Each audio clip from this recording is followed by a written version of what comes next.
So you want to start a business, but there's a problem. You have no idea where to start. Or perhaps you have the opposite problem.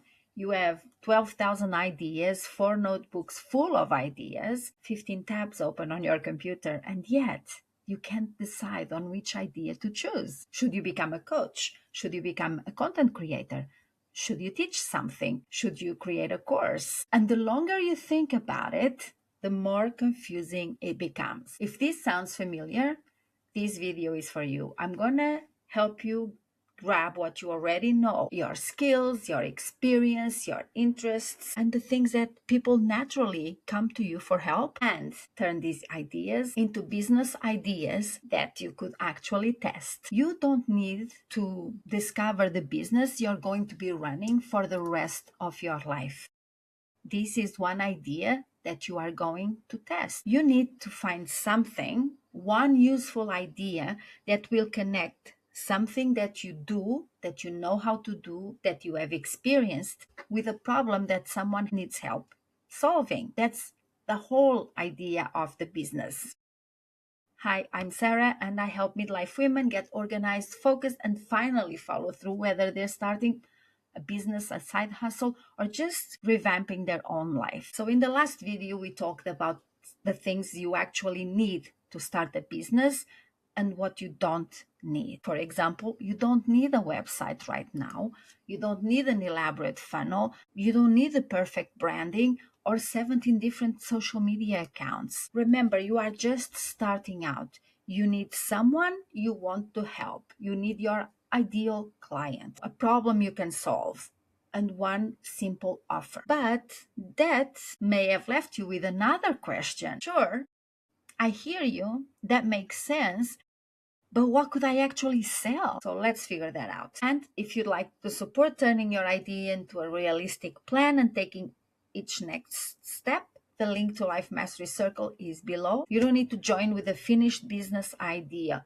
We can help you work through it one practical step at a time. That's what we do inside the circle. Now, when people start thinking about possible business ideas, they're often told to follow their passion. Their passion does matter. I mean, I did follow my passion. I'm absolutely passionate about what I do right now. But how did I get here, right? You don't want to build a business about something that you actually do not like. And yes, I know that from experience. Because like I shared in my last video, my first blog was about personal finance and I enjoyed writing it. I knew the subject. I had gone through it. I was going through it. I'm going through it today. I create budgets and, but over time I realized I wasn't passionate enough about personal finance to talk about it all day, every day. And I found people that were doing that who were amazing. And so the business evolved because I was doing the work.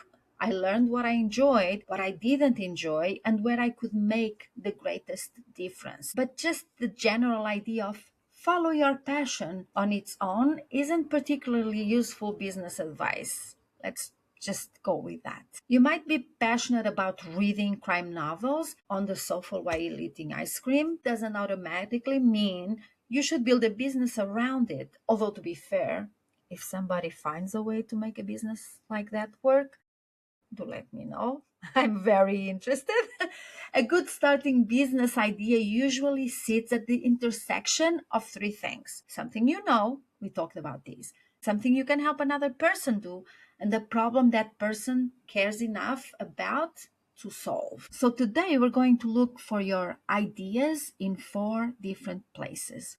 Stick with me. So the first place we're going to look is your professional experience. When you've been working for 20 or 30 years, you can easily forget how much you know. So during this time you've been on your 9 to 5, you've performed tasks, you solved problems, you managed difficult situations, worked with people, learned systems, developed judgment, and gained experience that somebody at the beginning of that journey simply doesn't have. But because you've been doing these things for years, they may feel ordinary to you, and you might think, I'm only an administrator, or everybody knows how to do this. But perhaps you know how to organize calendars, create efficient systems, prepare documents, coordinate meetings, communicate with customers, and keep the entire office functioning. And those are very valuable skills to the commoner out there. So you might say, I've just worked in retail, but perhaps you understand customer service, product displays, sales conversations,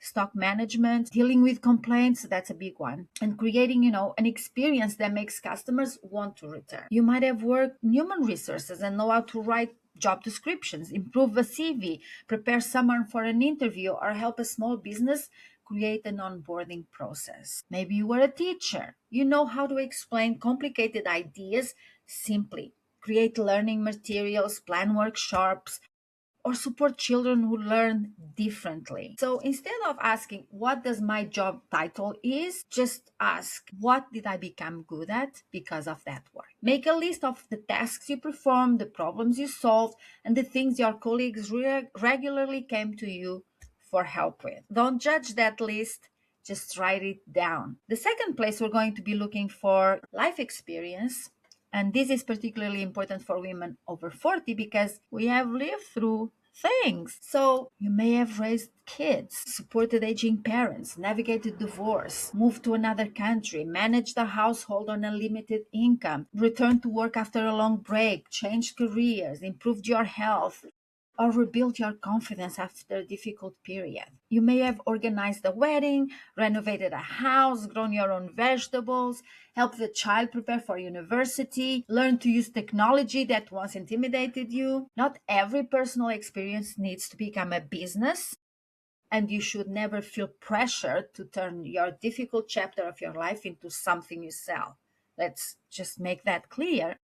But your experience may have given you knowledge, empathy, and practical understanding that could make another person's journey easier. So ask yourself, what have I learned how to do through living my own life? What have I worked through that somebody else may be facing now? What do I wish somebody had helped me understand when I was starting?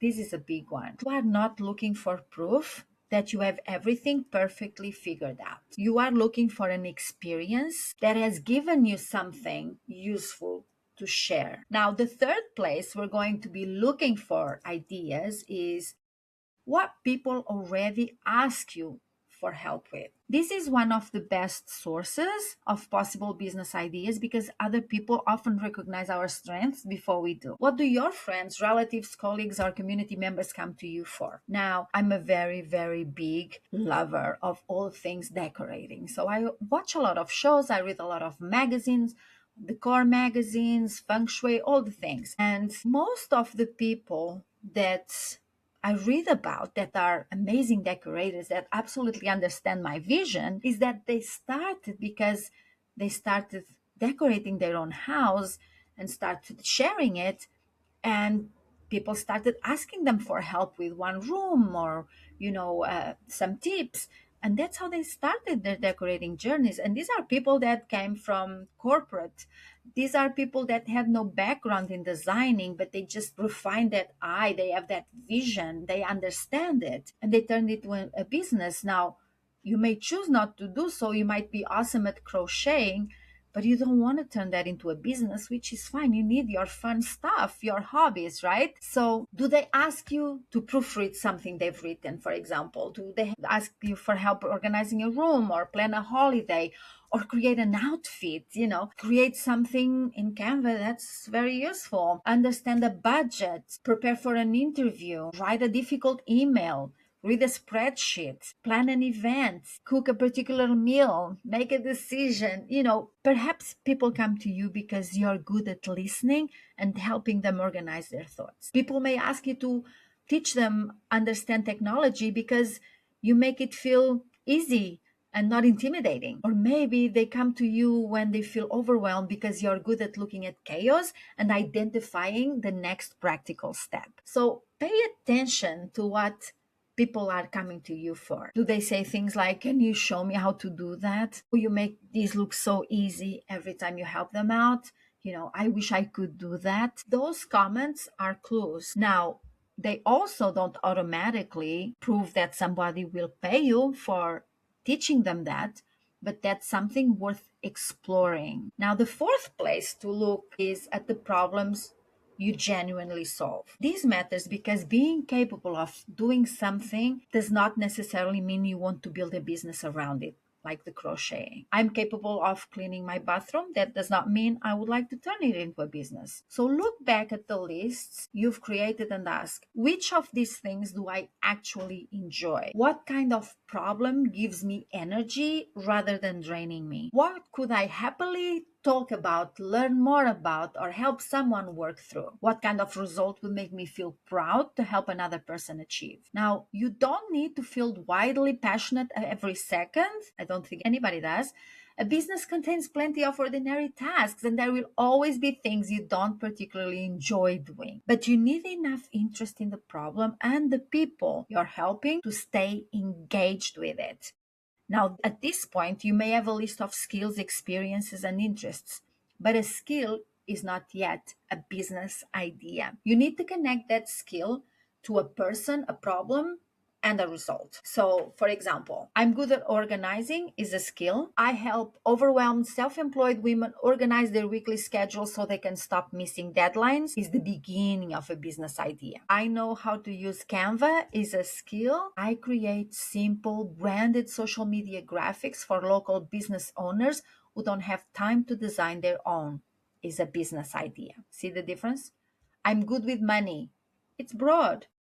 Okay, good on you. I help women who have recently separated create a clear household budget and understand their monthly finances. Is much more specific. I love cooking. That's an interest. I teach beginner cooking workshops for young adults who are moving away from home.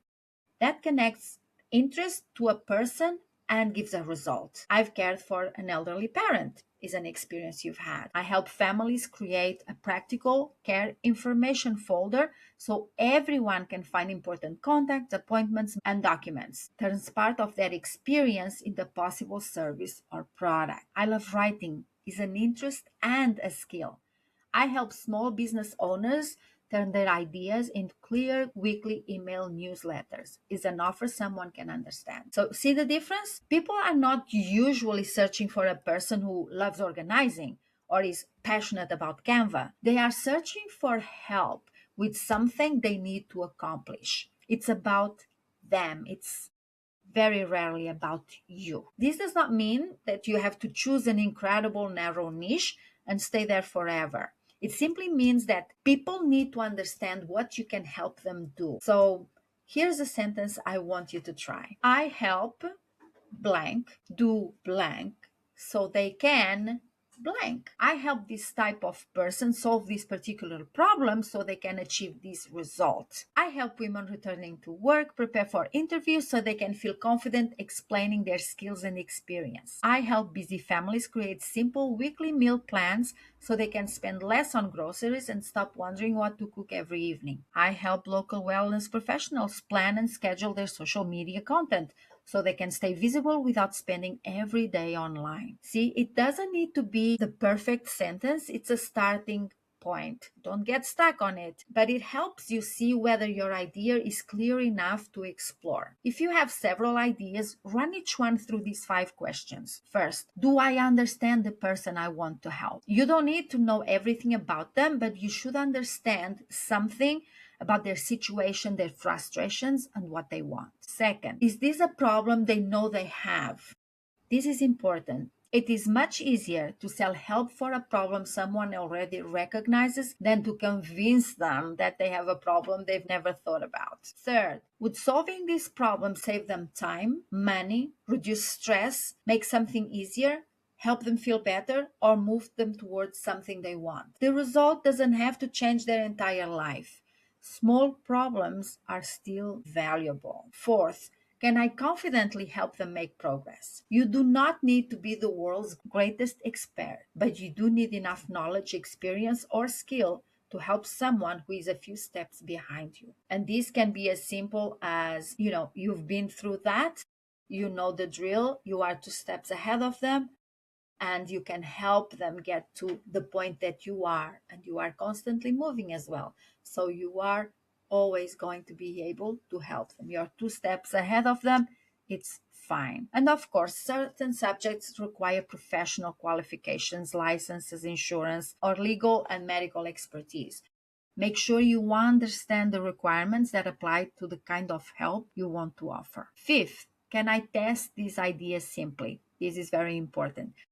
Could you help one person with this before creating a course? Could you offer a small service, a session, a workshop, or an introductory package? Could you describe the idea to three people who might experience this problem and ask for their reaction? If testing the idea requires you to spend 6 months developing a product, investing thousands of dollars, or build an enormous website before speaking to a potential customer, it may not be the best idea for you right now. Now you may be thinking, but how do I know which idea is the right one? Well, the truth is, you probably don't know with absolute certainty before you begin. If you know me, you know that I truly believe that decision comes first. You decide to start something, you go for it, and you can always change it and pivot it and adjust accordingly. But you will not have the data, the information before you decide to start. So you can think, research, plan, journal, create vision boards, and ask everybody for their opinion. But eventually, you need information that only comes from the real world. You need to talk to people. You need to offer something. You need to notice what people respond to. You need to deliver the work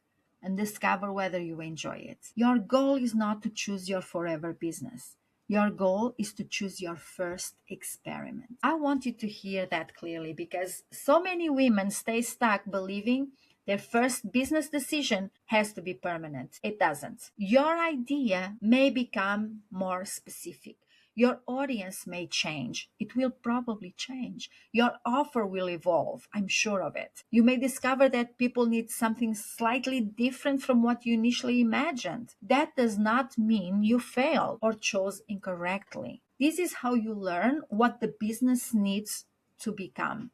It's when you have proof. So here is your practical assignment for this week. Take a sheet of paper and divide it into 4 sections. In the first section, write down the skills you gained through your work. In the second, write down what you learned through your life experiences. In the third, list the things people already ask you for help with. And in the fourth, write down the problems and tasks you genuinely enjoy working on. Then look for patterns. Which ideas appear in more than one section? Which skills connect to a problem someone else may want help solving? Which experiences have given you useful knowledge? Choose your 3 strongest possibilities and complete this sentence for each one. Again, I help blank do blank so they can blank. And then ask yourself the 5 questions.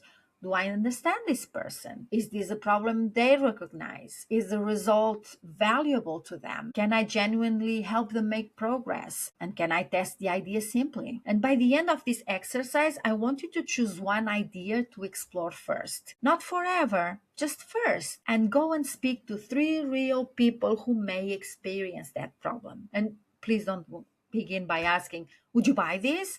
People often say yes because they want to be supportive. Instead, ask about their experience. How are you handling this at the moment? What is the most difficult part? What have you already tried? What would make this easier? Have you ever paid for help with it? And listen very carefully to what they are telling you. Listen to the language they are using, because their answers will help you understand whether the problem is important and how you might describe your own offer. And that brings us to the next question. Will anybody actually pay for the idea? That is what we'll talk about in the next video. I'll show you how to test a business idea before investing months of work in a website, course, product, or a very elaborate launch. So make sure you subscribe to the channel because you don't want to miss that one. And please tell me in the comments, what is one skill, experience, or interest you could potentially turn into a business? And again, you don't have to have the whole idea figured out. Share your starting point, and I may be able to help you see the person, problem, or result it could connect to. And if you're tired of trying to figure out every step alone, come and join us inside Life Mastery Circle. This is exactly the kind of work we do together. You can bring us your ideas, your questions, and the thing you're stuck on today. We'll help you work out what matters now, create a realistic plan, and take the next step. You'll also have regular co-working sessions. We do that every single day, 5 days a week, where you can stop thinking about the work and actually get it done, along with coaching, planning support, practical workshops, and a community of women who understand what it means to build something new in midlife. You don't need a polished business plan. You don't even need a website right now. You don't need to know exactly what you want to sell yet. You can come in with an idea or several ideas, and we'll help you start working through them. The link is in the description below. And remember, you're not choosing the business you must run for the rest of your life. You're choosing one useful idea to test with real people. Choose your first experiment, take the first step, and let the business develop from there.